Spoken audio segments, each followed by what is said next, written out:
Haleluya. Waha ikaze kandi ngushimiye ko ukomeje gukurikirana ibiganiro by'Impamba Nyayo TV. Ngushimiye ko wakoze subscribe kuri YouTube channel yacu yitwa Impamba Nyayo TV.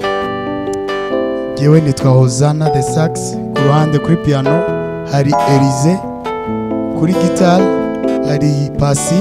Nizere ko tuza kugira ibihe byiza. Tugiye kubaririmba indirimbo zo kuramya no guhimbaza Imana. Twizere ko muza kuzikunda. Imana ikomeze kubana namwe.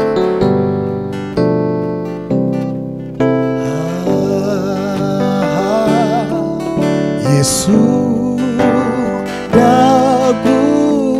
ndagukunze rwose ndakwihaye, ingeso mbi zose nzazuko zingana,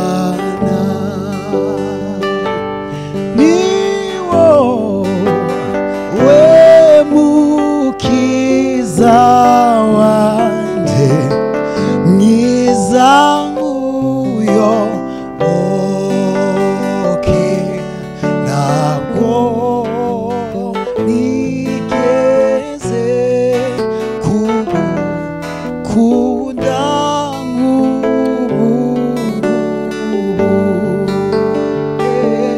ntabwo nigeze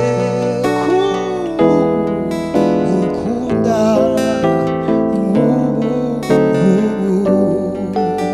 Haleluya. Yesu ndagukunze rwose ndakwihaye,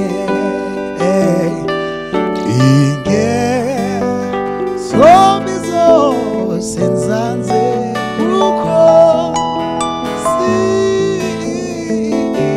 zingana, ni wowe mukiza wanjye mwiza nk'uyoboke, ntabwo nigeze kugukunda nk'ubu, ntabwo nigeze kugukunda, ntabwo nigeze kugukunda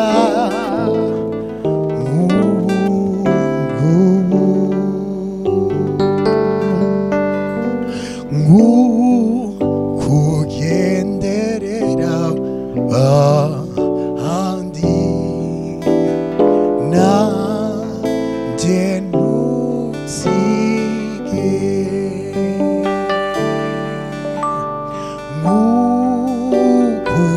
kugenderera ahandi, nanjye ntusige,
rwema kukwizera yewe Yesu yewe mukiza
kugenderera abandi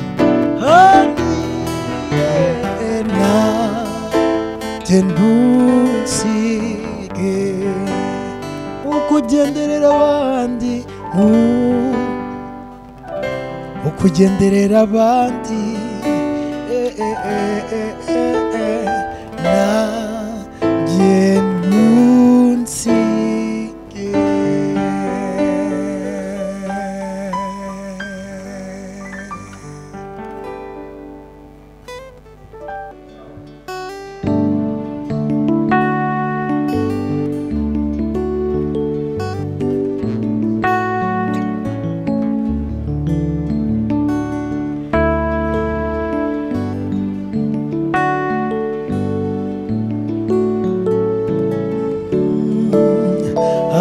Rutare rw'Imana reka ngugireho kubw'imbabazi zawe kera waramenewe none ubu hijemo umujinya w'Imana Rutare rw'Imana reka ngugireho kubw'imbabazi zawe kera waramenewe none ubu hijemo umujinya w'Imana Yesu ibyo mfite byose nta mumaro bigira sinabasha kwikiza ndagushaka ubuntu Rutare rw'Imana mutabazi negupfa Yesu ibyo mfite byose nta mumaro bigira sinabasha kwikiza ndagushaka ubuntu unyuhagiriro mutabazi negupfa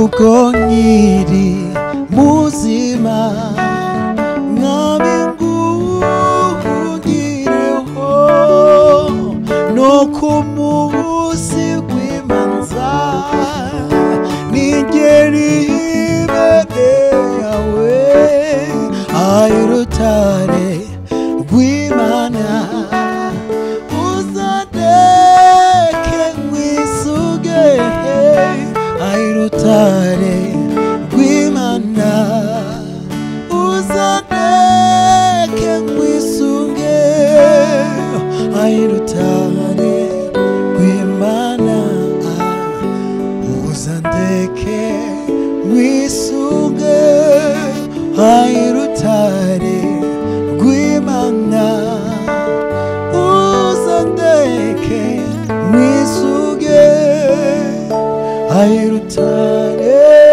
rw'Imana uzandeke nk'isuge